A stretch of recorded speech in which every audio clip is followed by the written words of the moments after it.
narrative that guaranteed, which we realize wasn't correct, definitely. No doubt we don't discuss things that are babble, we don't engage rubbish, my sibling. So we're not even going to try and go there with all due regard, yet I value you as a writer. Asking thank you the police have last Shakura murder secret that has been Hun's 1990s turns out Kevin Diddy. For purportedly attempting to throw a viable money, his method for knocking off Tupac. Yet that isn't even the portion of it. This case resembles a tangled trap of misleading, with additional exciting bends in the road than a thrill ride we have Diddy Sug Night. And surprisingly, the famous enormous all in the blend. And we should be genuine, no one in this group is winning any honors for dependability. These people were knee somewhere down in obscure dealings payoffs and grimy pack exercises, prowling in the shadows. How about we go on an outing through a world of fond memories and make a plunge? A white Cadillac baffled him with four chest-puncturing projectiles at a Las Vegas stoplight. As per the Los Angeles Times, the sleuthing back in 2002, the examination was pretty much as dinky as a bog. Observers were probably essentially as helpful as a feline in a bath, and scarcely started to expose past-related leads, so Tupac's homicide became one of those secrets that had everybody scratching their heads. So beforehand, Tupac was residing huge, going to the Bruce Seldon versus Mike Tyson bout with Marion Suge Knight, the high roller behind Death Row Records, at the MGM Excellent in Wrongdoing City, Las Vegas. As they left the match, one of Knight's pals, Trevin Trepath, who turned out to be an individual from the horrid perfectionist posse from Compton, spotted Orlando Child Path Anderson from the opponent's Southside Compton Crips pack not too far off in the MGM Fantastic Hall. Yet here's the kicker: Anderson and his Southside Crips had attempted to burglarize Path before that year at a foot storage in Lakewood, California.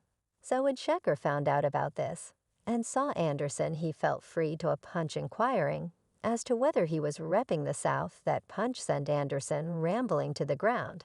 And it didn't end there. Shecker's team and Knight's company joined the party, transforming the MGM great entryway into a frontline security needed to dip in to separate the disorder, yet not before it was completely gotten on the MGM terrific observation cameras. After the residue settled, Tupac got back to the Luxor, Las Vegas, where he split the beans with his better half, Kadeda Jones, about his contribution in the entire Anderson confrontation.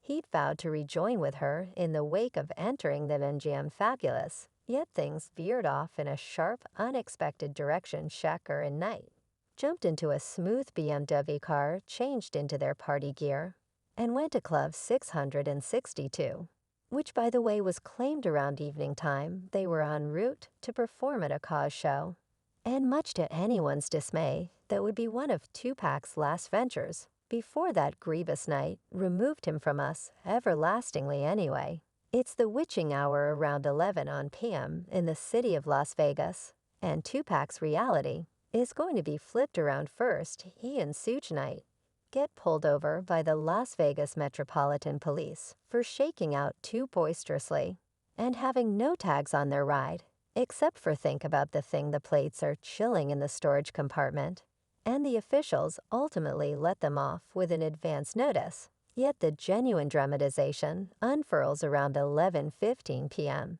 as they stop at a red light close to the Proverb lodging. There's two ladies in a vehicle next to them, trade words with Tupac, and it's all grins and solicitations to Club 662.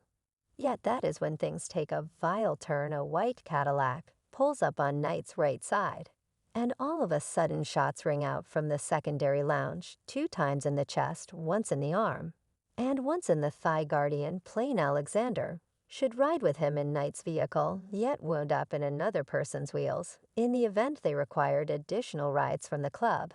After the assault, one of the escort's vehicles follows the aggressor, yet they evaporate. Puzzling, right? The very individuals that Puffy Big Deal and Terrible Kid was utilizing that security when they came to less similar individuals coincidentally got into a battle with Tupac in Vegas. To me, man, that is quite a happenstance, man.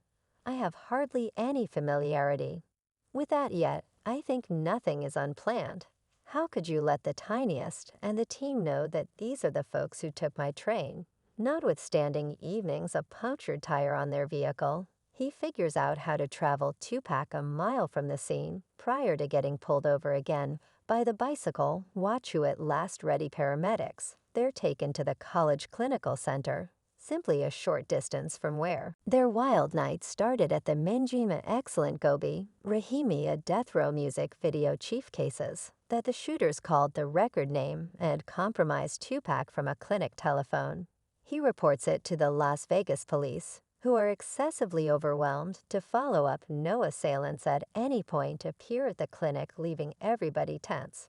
Once at the medical clinic, Tupac is out of sorts, vigorously quieted in a coma, and, surprisingly, put into a restoratively prompted extreme lethargies. His sweetheart Kadada Jones plays Where McLean's Vincent on the CD player by his bedside, and Tupac recaptures cognizance. His eyes are enlarged and loaded up with bodily fluid. Yet Jones lets him know she cherishes him in the meantime. Knight is let out of the emergency clinic daily after the shooting, yet remains hushed, guaranteeing he heard something, yet saw nothing. Even the officials were left scratching their heads. And it appeared as though Tupac's company wasn't precisely anxious to collaborate. Either specialists battle to save Tupac's life, yet can't stop the draining, and afterward his mama Feeney pursues the grievous choice to pull him off life support. Tupac Shakur was then articulated dead at 403 p.m. And the world lost a symbol. In 2002, the Los Angeles Times dropped a stunner with a two-section uncover by Throw Phillips named who killed Tupac Shakur.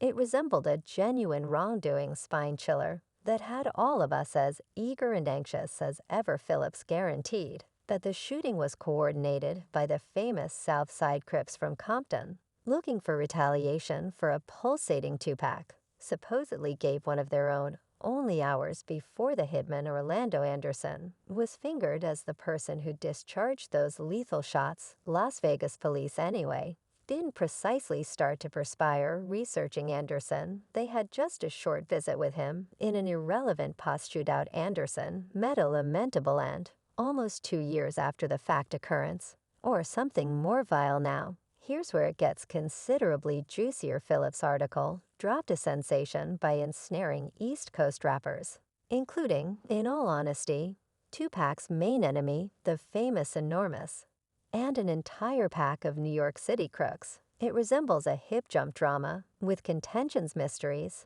and obscure dealings that could match any Hollywood thrill ride. The second piece of Phillips uncovered dove profound into the Las Vegas police's treatment of the examination and honey. It was a wreck. They apparently hit a few pivotal subtleties away from plain view. First, they got over the question, including Tupac and Anderson, at the MGM Fantastic campaign only hours before the shooting. Then they failed by neglecting to circle back to a Tupac escort part, who had a lead on recognizing the attackers, yet unfortunately met his end before he could let the cat out of the bag.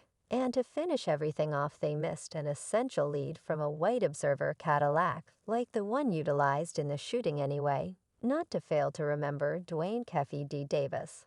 The man examiners say requested the hit on the unbelievable rapper back in '96 has at long last been grabbed and hit with murder allegations, sending shockwaves through the hip jump world.